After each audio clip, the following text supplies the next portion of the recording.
All right, ladies and gentlemen, this is Sportsdom coming back with another video, and this is my Detroit Red Wings at Buffalo Sabres post-game recap.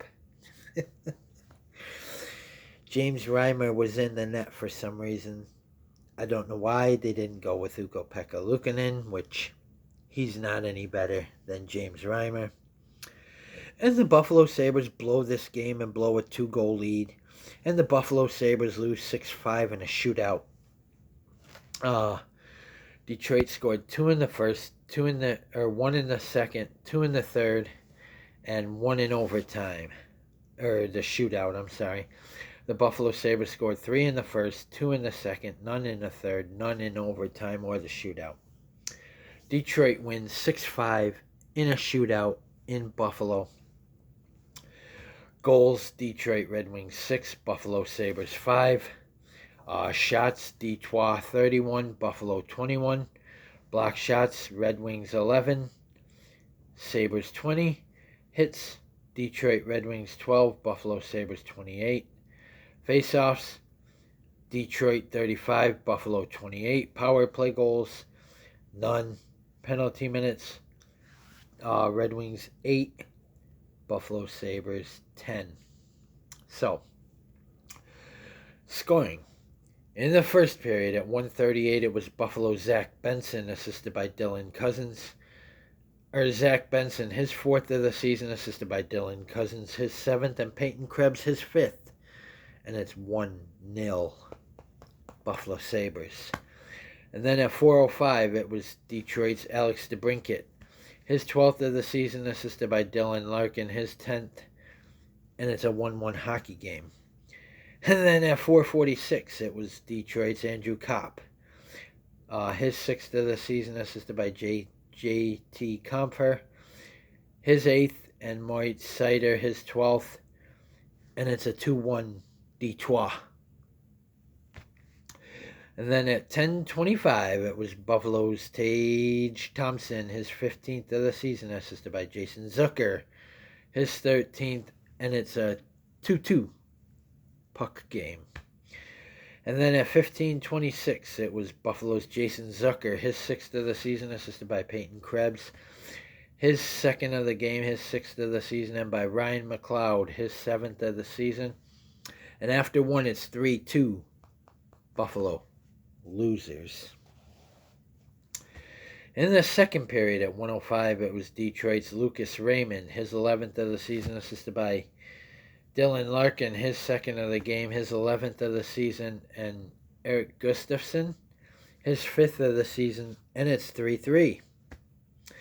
And then at 2:26, it was Buffalo's Nicholas Aube-Kubel, his 1st as a Sabre, his 1st of the season, assisted by Beck Malenstein, his 4th, and Owen Power, his 14th, and it's 4-3 Buffalo. And then at 9:46, it was Buffalo's Jason Zucker, his 2nd of the game, his 7th of the season, assisted by Ryan McLeod, his 2nd of the game, his 8th of the season, and it's 5-3 Buffalo Sabres.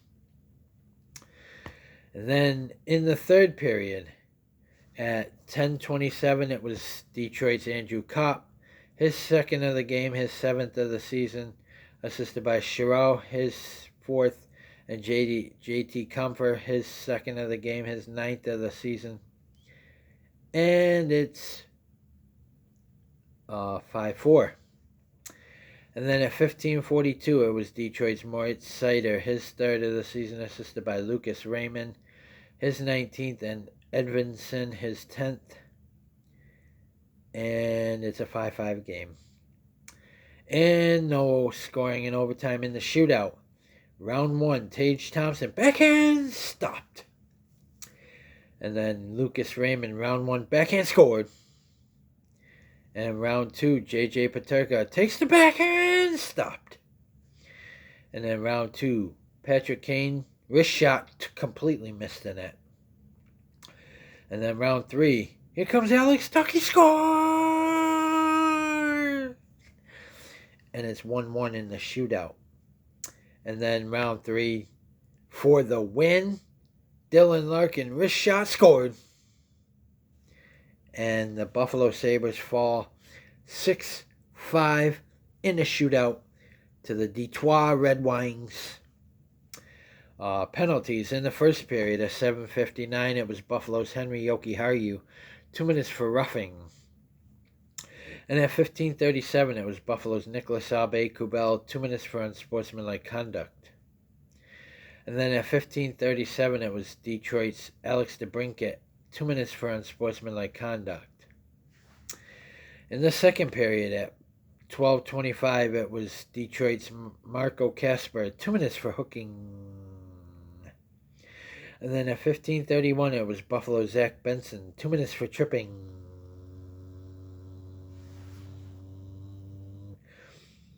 And then in the third period at 5:50, it was Buffalo's Connor Clifton, 2 minutes for interference. And then at 5:50, it was Detroit's Andrew Kopp, 2 minutes for tripping.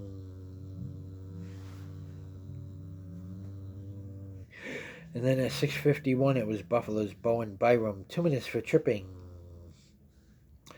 And then at 17:41, it was Detroit's Moritz Seider, 2 minutes for tripping. And let's see, James Reimer had 31 goals against. He stopped 26, .839 save percentage. We need to trade for a fucking goalie. We need a fucking goalie, and we need people who can put the fucking puck in the fucking net. That's what we fucking need. All right? But, like Kevin Adams stated, this isn't a destination city. Nobody wants to go to Buffalo. That's the problem. Nobody wants to go to Buffalo. They can't get better if nobody wants to help them. Okay?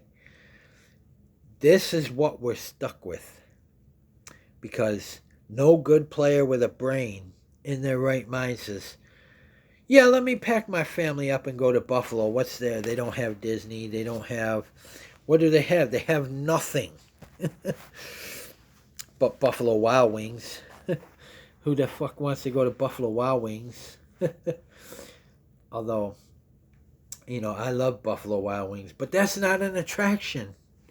You know, Buffalo has nothing to get a player to go to a state that's going to take 4/4 of their paycheck in taxes. No player with a brain will do that, ever. That just doesn't make any fucking sense to do that. Go to a state where they're going to take 4/4 of your money in taxes, and for what? For what? Just to put on a jersey? For what? I mean, for what? You know, people can't answer the question. For what? Why should they pack their family up? Why should a Brady Tkachuk pack up his family and say, yeah, I'm going to Buffalo? For what? What's there? The team ain't winning. What for what? Why should they go to Buffalo? Why? And a lot of them players are on the have Buffalo on the no trade list. So they're saying absolutely no to the Buffalo losers. So fans don't understand. You know, if people don't want to come here, Kevin Adams can't get fucking players. He can't force them. You cannot force them to go to a place where they don't want to go, because they'll just tell their current team, I'm not getting on a plane. So if you trade for me, I'll retire because I'm not leaving. You know, and why force a player to go somewhere he doesn't want to go? Or why force them to stay somewhere where they don't want to be? And eventually, you're going to see Tage Thompson, Rasmus Dahlin, Owen Power, Alex Tuch, Ukko-Pekka Luukkonen, James Reimer, Devin Levi, you know, Dylan Cousins, Jack Quinn, J.J. Paterka are going to ask for a trade. They're all going to ask for a trade. You can feel it in their post-game press conferences. And you can hear Lindy. I've never heard Lindy sound so defeated. Because no coach and I keep saying this, but people don't fucking listen. No coach is going to coach this out of people. Once you have a losing mentality, and the players said it in their interviews, once you start losing, it's not fun anymore. You know, it's not fun. And basically, they didn't come right out and say it, but in so many words, they're saying they don't care. They don't care. So, how can you fix it if nobody wants to come to Buffalo? This is what we got, folks. This is what we got. And if you're not with them now, don't fucking come back when they start winning. I don't ever want to see you motherfuckers come back when they start winning.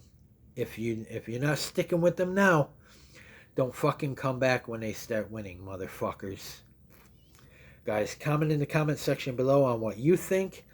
And as always, if you like my videos, like, subscribe, and hit that bell notification so you don't miss a video. Stay tuned for my New York Rangers at Buffalo Sabres post-game recap. The Buffalo Sabres are 0-4 on this 5-game homestand so far. And they've got 3 points in their last 7 games. 3 points. And they're probably going to go... They lost 7 in a row. They're probably going to lose 8 in a row tomorrow when the Rangers come to town. And they'll probably go 0-5 on this 5-game homestand. So, guys, comment, like, subscribe. Go Sabres. Let's beat the Rangers. Beat the Rangers for the ones who get it done. Go Sabres. Beat the Rangers for the ones who get it done.